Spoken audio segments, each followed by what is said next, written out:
Hello, this is Lauren Thomas. I'm the Director of Curriculum Instruction and Assessment, and I will be joined in just a couple minutes by Amanda Trombetta, our Supervisor of Math and Educational Technology. What we've done here for our presentation in order to provide you updates about our curriculum and educational technology is we created a virtual classroom. We wanted to create a space that you had a resource to go to in the future should you want to visit specific information after you listen to this video. So what we're going to do is walk you through each of the links that we have throughout our video classroom, and then this will be posted on our website and you can go back to view anything as you wish without going through our video narration. So on our classroom here, you will see a lot of different things, and mostly everything on this site is linkable. So you'll see the books on the bookshelves, the ones with titles, they are all links to either a piece of information or it takes you to a page that we would like to share with you or a presentation. On our table, on our desk down below, we have a clipboard with some links, as well as the computer screen and the Post-it notes with a link as well. The Post-it notes have a question mark on it, and that's where we have a form for you to complete should you have any questions regarding curriculum. And what we'll do from those questions that we receive is create a general frequently asked question page on our website. We tend to get a lot of similar questions from parents, so we felt that compiling everything onto one site would be beneficial, that you could read through our answers. But aside from that, please feel free to reach out to either Mrs. Trombetta or myself at any time. If you click on either of our names on the whiteboard, it will go directly to our email. Our phone numbers are listed below. So again, with any questions that may arise, please feel free to contact us and we're happy to chat. So I will take you through some of the links on this classroom. And when Mrs. Trombetta comes in, she's going to give you some updates regarding math specifically and some new initiatives and programs that we've done and that we plan on doing in the near future. And I'm going to take you through some other curriculum updates within each grade level band. So you'll see the organization of this virtual classroom. On the first shelf down here is our K-5. So all of these books with titles here, these are links to information for any updates at our elementary level. The middle shelf, you'll see the PRM picture frame, and these books contain any updates related to the middle school, and the top shelf will provide you updates regarding the high school. So I'll start down below at the K-5 shelf, and I'm going to look at updates first. I have all of these links opened just so it was easier for the purpose of this presentation.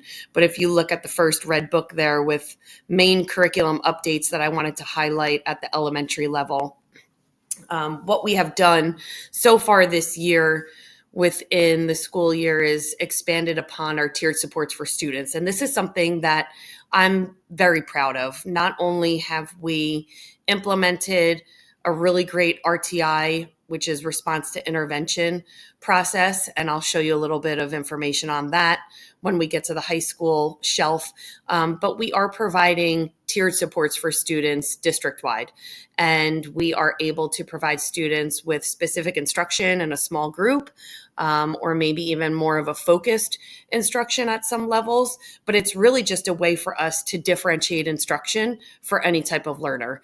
Aside from students who need reiteration and more focus on certain skills, we have also expanded our current goal program, and we are expanding enrichment for students, which is really exciting.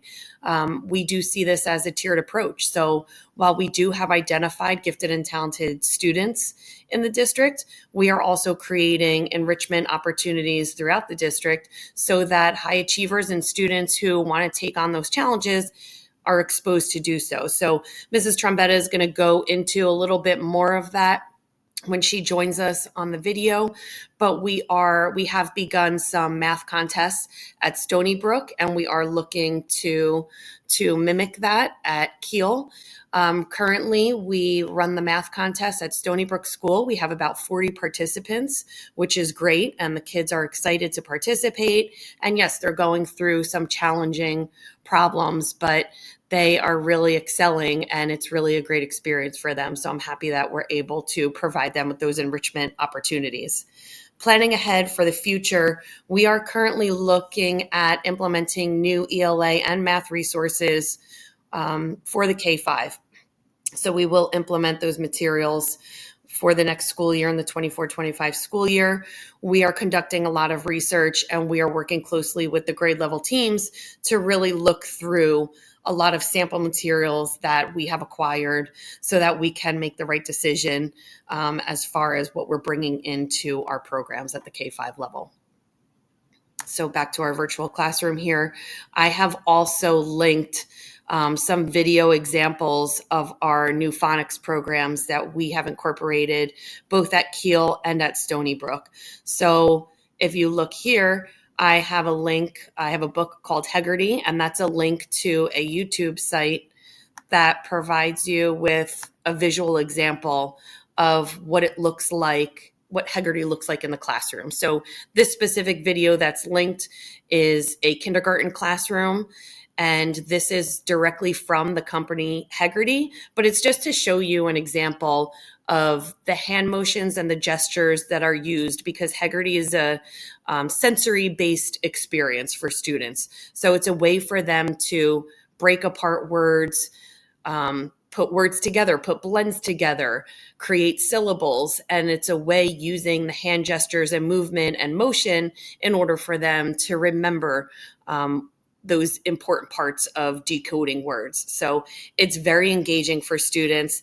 Our teachers, once we purchased the materials for the K2 students, our teachers jumped right into the program, and they are seeing some great results so far with decoding among our young students, which is great to see. And the students really seem to enjoy it. So these sample lessons that you see in the video are very similar to what you would see in one of our classrooms. Again, back on our bookshelf, the other link here is 95%. This is the phonics program that we have implemented at Stony Brook. We felt that after COVID and from the previous program that we were using, we really felt that we needed to have a structured program that tends to phonics, especially at grades 4 and 5, because we are doing a lot more writing in grades 4 and 5, and we need to prepare them for the upper grades. So this program really ties in nicely to reading comprehension as well as writing mechanics, and that's why we chose this program for grades 3, 4, 5. So hopefully you have seen your students implementing some of the skills that they are learning in class, but I've linked a YouTube site here on the 95% group, because not just to highlight any one video, but this shows you a whole library of the basics of the phonics core program, which is the program that we implemented at Stony Brook, as well as we implemented an intervention program at Stony Brook for groups who do require some specific small group instruction, and that's through the phonics chip kits. So you'll see some videos based there, and you'll see some classroom-based examples so you can see how it's actually implemented within the classroom.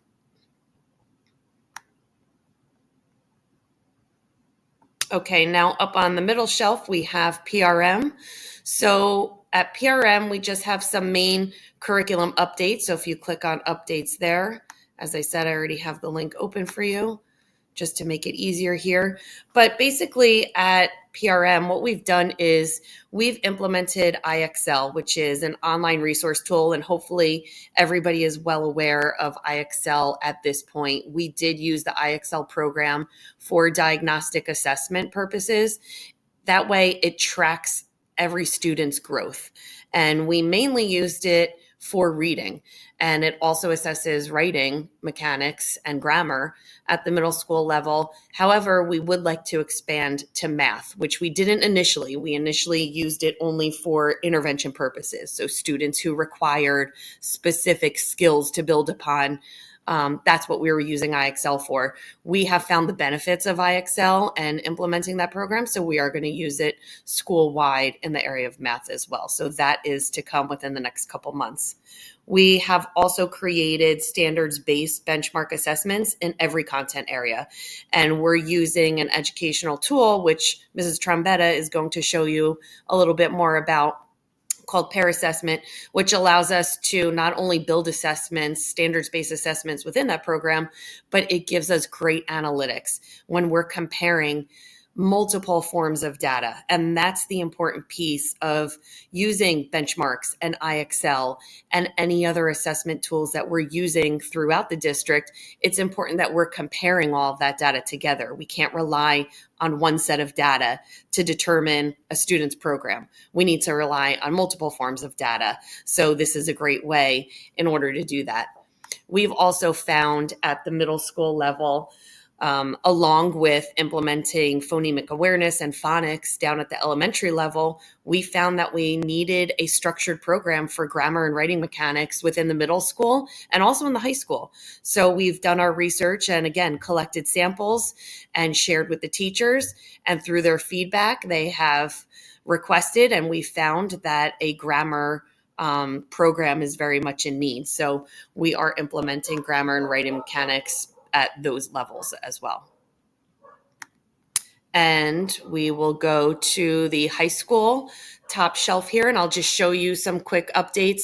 So if you look at the first book, I have the RTI process here. And this is just a link to, which I've shared in the past, but just in case you've missed this, this is a Google site that I've created regarding the RTI process. So RTI is response to intervention, and it's basically just using data to create an individualized program for students who need attention in any academic area, and it can be for a behavioral area as well. So it's targeting, instruction, and focus. So this is just a nice site with information for you to view.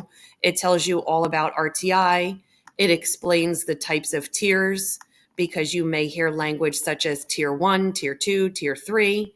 It gives examples of what we are doing district-wide, but I mainly place this on the high school bookshelf because we have created great programs down at the elementary level and also at PRM with our guided study programs. Within the high school, with scheduling and students at that age, it tends to be a little more difficult. So what we've done is created a stricter set of procedures within the high school, which is exciting. We have a lead teacher taking on this role of managing all of our RTI cases. And we have already, just in a couple months, created specific programs for certain students in order to help them expand upon their skills in a certain course that they may be struggling in, which is really exciting because in high school, it's all about scheduling and how we can fill in those gaps within their time constraints, and we are able to do that. So that's something new that we've implemented in the high school this year, which we're very proud about. We're working hard at making sure that we are creating individual programs for students at the high school level as well. We also here, you'll see a link for senior early release. So this is something that we have had prior in the high school, but we really wanted to make it a formalized program. So this page just tells you a little bit about senior early release. And this, again, is just to go along with the theme that I've been discussing throughout the district. It's really creating programs to meet individual student needs. So this is just a program for students who they get to senior year. They have met all of their state requirements as far as courses that they need to take in order to graduate.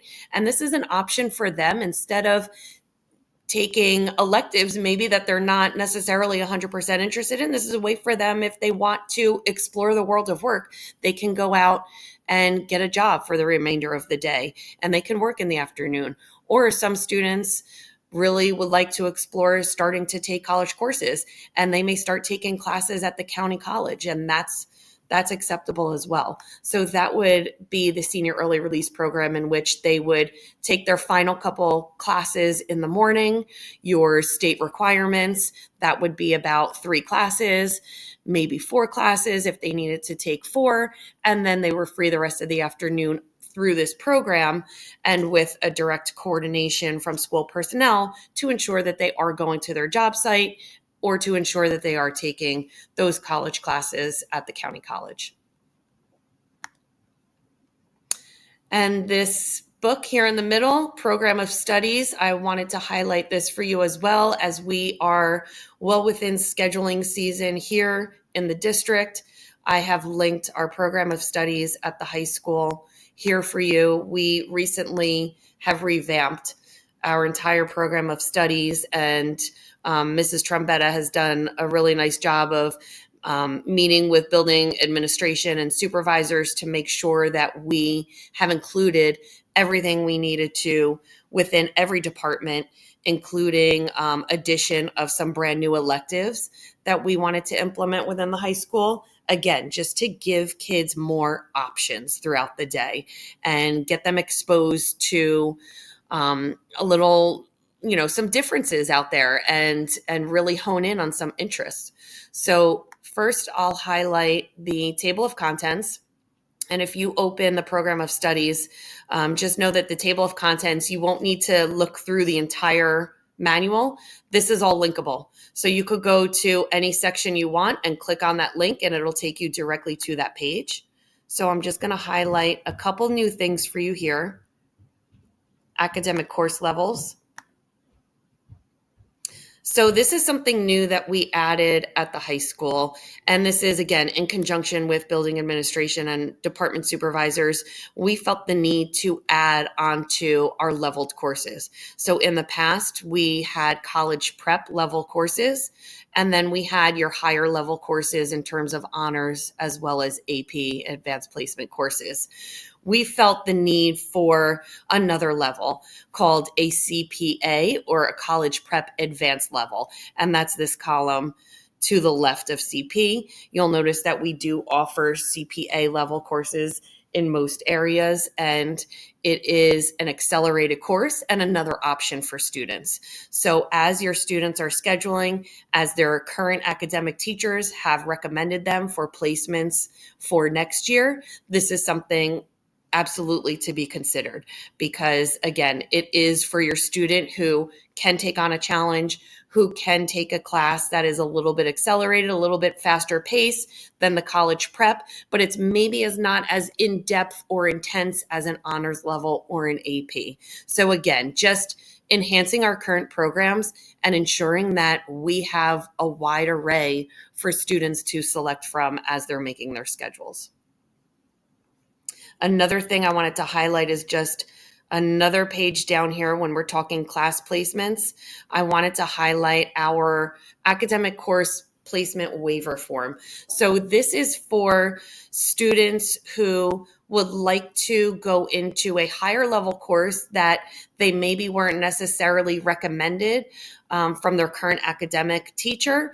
And this is just a step in a process for the students to go through so that they can recognize the prerequisites that are required to go into the higher level course, the skills associated in needing for that higher level course. And this is just a great way. This is a step one of a conversation that we would like the student to just analyze a little further, discuss with their guidance counselor, of course, with their parents as well, so that it's a joint decision as to here are all the aspects and components of this course level that you would like to challenge yourself into. And we need to revisit the prerequisites and the assessment criteria of getting into some of those classes to make sure that the student is in a good place to take that course. We never want a student to be put in a position where now it's great that they've challenged themselves, but we never want a student to feel so uncomfortable in a class that now it's causing anxiety and stress once they're in that course. And if they realize along the way that they haven't acquired enough of those prerequisite skills to really, truly be successful in that course. So this is just, again, another step for students to really analyze the best place for them in conjunction with you, the parents, and the guidance counselor. So I did want to highlight that process for you as well. And please, again, feel free to take the time to go through the entire program of studies because, as I mentioned, we are looking to bring in some new elective course offerings at the high school level. There are many dual enrollment options available for students, which is amazing. We are bringing Writing 105 back. This was a course that was previously held within the school. We are bringing it back, we're already seeing that a lot of students are looking to go into that, which is great to see. And please look at any of the other academic and elective offerings that we have at the high school. The other things that I quickly wanted to highlight before I leave this to Mrs. Trombetta are two programs within our science department. So these two books up at the top here, our Allied Health program and our Science Research program. So again, since we're in the middle of scheduling, these are great programs to showcase for you. And those are linked to information right here. So this is all about our Allied Health program. This program is a science-based program which helps students who would like to go into the health field, and they're taking the necessary science courses within high school to prepare them for college, and they are also given that hands-on experience in their clinical internships at St. Clair's Hospital. So this is just a lot of great information for you to read through if your child is interested in that. And then our other link was the link for the science research program. Again, this is taken from a presentation that was recently provided for parents, but in case you missed it, we just wanted to be able to provide that information for you here, as this is a multi-year research program. So it's best to get that information early on so that you're well aware of everything that's accessible for your child.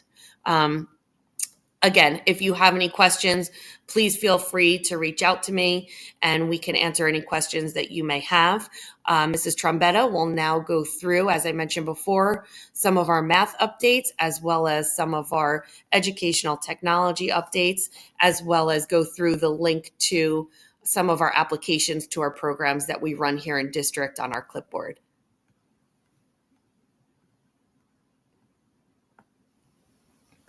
Hello, my name is Amanda Trombetta, District Supervisor of Mathematics and also of Educational Technology.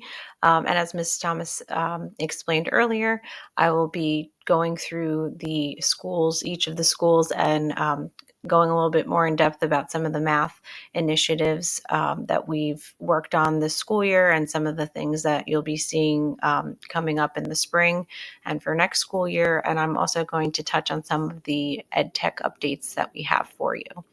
So starting with our K-5 level, you heard in our updates from Mrs. Thomas that we're looking to expand our enrichment opportunities. So I wanted to start off by talking about our math contests that have been taking place since November at Stony Brook. So in November, we began with 4th and 5th grade, and our students are participating in the Continental Math League. We have approximately 40 students per grade level. In January, our 3rd graders began with these competitions, and we have altogether, we have over 100 students participating actively in this league. And each month we have a practice before school, followed by a competition during the school day, usually the day after. Our students have been super dedicated. We thank the parents who've been bringing them early in the mornings. We have an enthusiastic group of kids, and they're really engaged each morning working on these challenging problems. So in March, they'll be participating in the final competition, and they're competing against other schools in the nation, and they're competing also amongst each other, amongst their peers. So we'll be announcing the winners of that in the spring.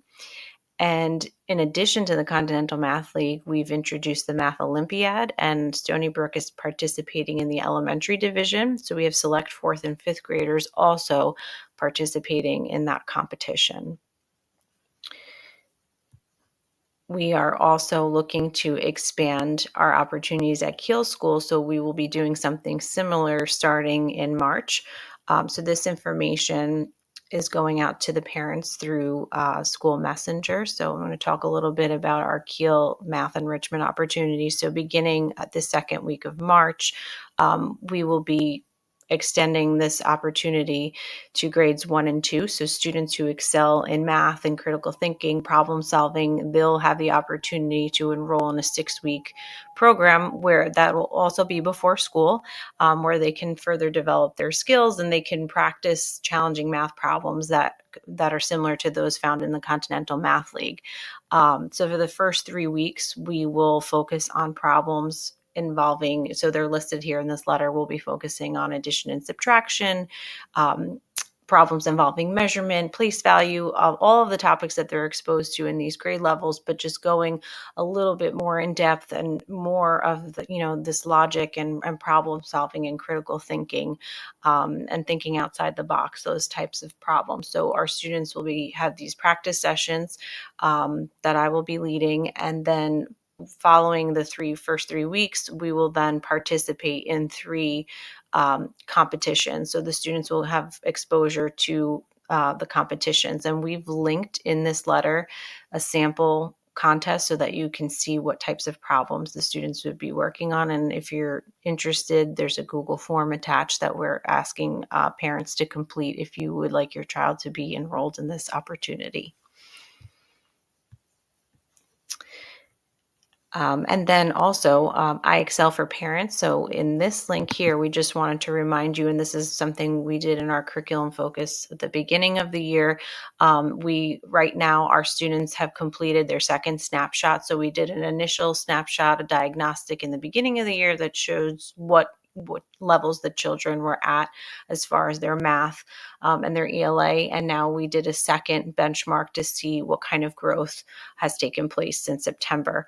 So right now that snapshot is either completed or almost completed in our K-5 level. And we just want to remind you that when your child is logged into iExcel, that analytics tab, that third tab, is where you can find the different sections where you can look at their progress. So you can see a summary of what they've been working on. You can see the score chart that shows the skills that they've been assigned and how they're progressing with those skills. And it'll also show you some trouble spots and things that are recommended for them to work on. So that analytics tab under their iExcel account is where parents can go to really get a good overview of how they're progressing in the different areas. Moving up to PRM. So one of the things, scheduling, we're in the middle of scheduling season right now at the high school. Our rising freshmen will be scheduling starting next week. Thank you to Mrs. Sapio and all of the department chairs and supervisors who helped put this presentation together. So this 9th grade elective presentation was put together for our 8th graders so they can get a better understanding of what electives are offered to them. So there's some nice details that the classes and the teachers put together so they can get a good overview of what these classes are really composed of.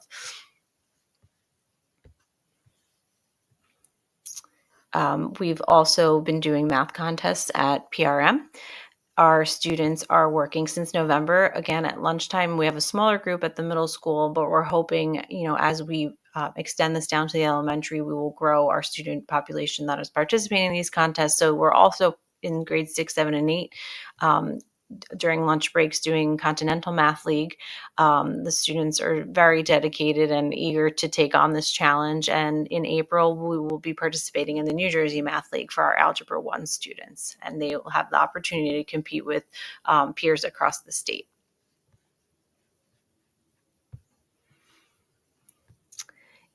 We have been piloting, as far as math, the Reveal math program in grades 7 and 8, and we plan to fully implement this for the 24-25 school year and bring this down to 6th grade.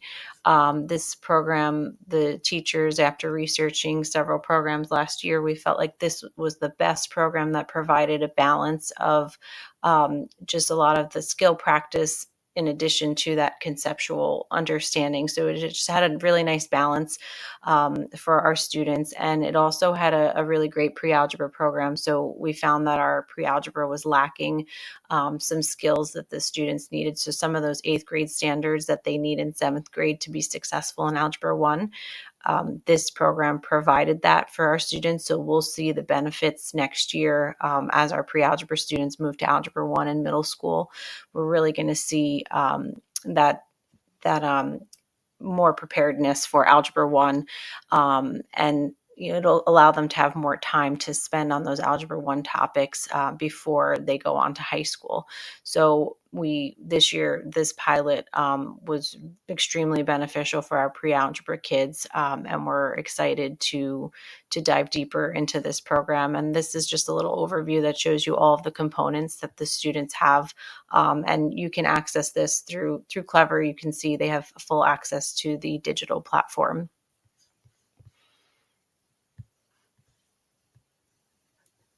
And then Ms. Thomas mentioned for our PRM updates, in each of the content areas, we are utilizing pair assessment. That is EdgeElastic was rebranded in January as pair assessment. That's our platform where we are creating benchmark assessments in each department. And these assessments we're trying to do them as often as each quarter, just to see where our students are at in terms of the standards. So we've built assessments that align with the standards that have been covered, and we're running reports and seeing, where our student weaknesses are, and what things we can the students have mastered and what things they need more help on. And that's where the iExcel, the expansion of iExcel comes in. So we're able to assign targeted practice through there based on the results of these assessments. So if you click on this pair assessment textbook, there's a parent guide of how to log into pair assessment. So if you log into using your child's Gmail, there's steps to show you where you can access their grades. So you can see those benchmark assessments that were given, and it'll give you details regarding, so you can review the assessment, and it'll give you details like, which questions they missed, if there's teacher feedback, how much time they spent on each question. So you could see what you would see if like a paper assessment came home. So these are just the steps to review any benchmark assessments that were given through this platform for your child. And again, the iExcel for Parents, it's the same link that was in this K-5 shelf that we showed, just how to use the analytics tab.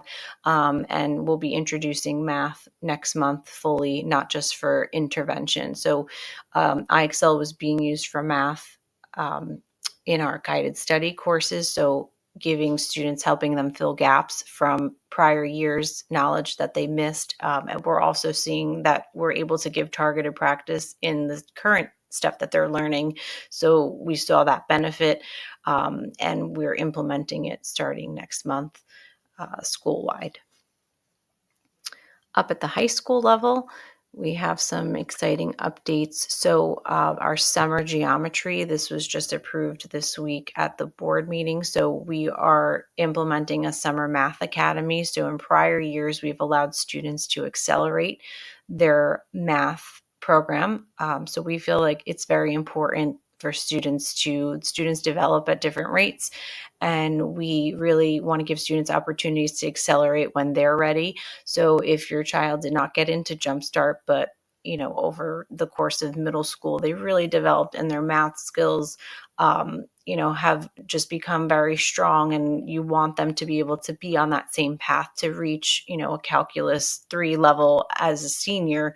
There's different opportunities. So summer geometry is one of those opportunities. And in the past, our students have had to go outside of the district for that. So they've had to either go to a different school district to take this course or do an online course, which sometimes isn't, the best scenario for a student. So we are offering this now in district, and this is just an overview of the details of the program. The course syllabus is linked. We have a Google Form application that is due by the end of April.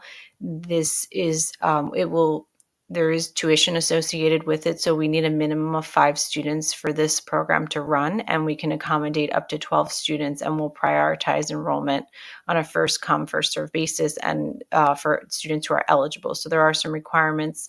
The cost is $1,100, and it's a 6-week, so 5 weeks, and then the final week is just the final exam. So it's an equivalent of 120 hours.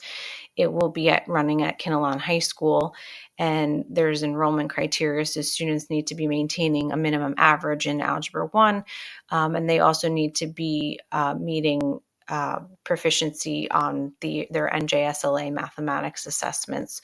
And there are requirements also for enrollment for the acceleration. So they have to maintain certain grades in the summer course as well. So all of those details are here, and the application is linked on our digital classroom.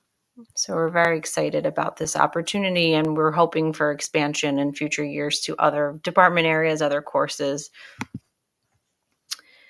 So in conjunction with that, our math courses have been updated. So our standards, our New Jersey math standards have recently changed. Some of the high school changes that have taken place are some standards are now not required, but they're standards that are for students who are calculus bound. So we've tweaked our algebra levels and modified what content is included in an Algebra 2 Trig CP versus an Algebra 2 Trig Honors, and things like that. So if you look at the program of studies that Mrs. Thomas showed, you'll see in the course descriptions more specifics about how the course has changed and what topics are included in a CP versus CPA versus an honors. And then this is just the adjusted course sequence to reflect those changes. So we have added in a multivariable calculus course, and we're hoping that our students who are in Jumpstart now have a course, a culminating course to take here in Kinnelon, and then any students who are taking that geometry here at this point after Algebra 1 could then be on that same path, potentially ending with Calculus 3 under their belts before they go to college. So again, take a look at the program of studies, look at the specifics of how the courses and what topics are being taught are changing, and the curriculum will be revised over the summer to reflect those changes. Also, this new little addition, we've created a GPA calculator through Sheets. So if you click on that, it'll bring you to a document which can be copied, and this calculator, it's a Google Sheet that's programmed in line with our GPA scale. So if students want to, just take a look at the courses they're taking, see how potential future courses might affect their GPA and things like that, we've just created this little document for students to utilize. So now we're going to go down to our computer here. We have revitalized our district social media. So this is direct links to our Instagram and our Facebook. If you click on the Facebook page, you'll see this page is up and running. We're trying to post as often as possible, just showcasing our students and the wonderful things that they're doing in class. So please follow us also on Instagram. So we're utilizing both of those platforms to showcase all of the amazing work that our wonderful kids are doing. And then real time. So we've talked about this at previous curriculum and EdTech focus nights, but we are transitioning to a new student information system. We are going live with that on July 1st. Our parents will have access to an app and a portal. So the parent portal has a phone app, and this is just a little overview of what that app will allow you to do. So if you want to take a look at the different things that'll be offered, the different kinds of notifications that you can get through this app, this is just an overview of the real-time parent app that will be available come this summer. We've also changed our forms. So we've transitioned from paper forms to digital forms for all of our building use and fundraiser applications and things like that. So this is a link to our building use form for outside organizations. So if you run, a Girl Scout troop or any outside organization that might need to use our facilities, this is linked on our Kinnelon Public Schools website it's linked under the district information, but from moving forward, we are now using a digital form for an application for use of school facilities. So to obtain your permit, this is the form that we will be utilizing from this point forward. So you can find this on the district site, and it's also linked here. And then, as Ms. Thomas mentioned, our applications are listed here on this clipboard. So if you click on, if you're interested in the summer geometry program, you can click on this link and it'll take you right to the Google form to fill out that application. So senior early release application is there. That one makes a digital copy. The others are Google Forms. So each of these here are Google Forms, and then this one makes a copy of a document for you. And then finally, we've created this, as Ms. Thomas mentioned, we get a lot of questions that are similar in nature from parents. So we have created this form. If you have any comments, questions, please fill this form out. And every 2 weeks, we'll compile the questions that are similar and we'll provide answers to those and share those out so that parents who may have similar questions can read our responses. So please utilize this form and do not hesitate to reach out to either one of us. Again, our emails are linked here on this whiteboard. Our phone numbers are here as well. And thank you for watching.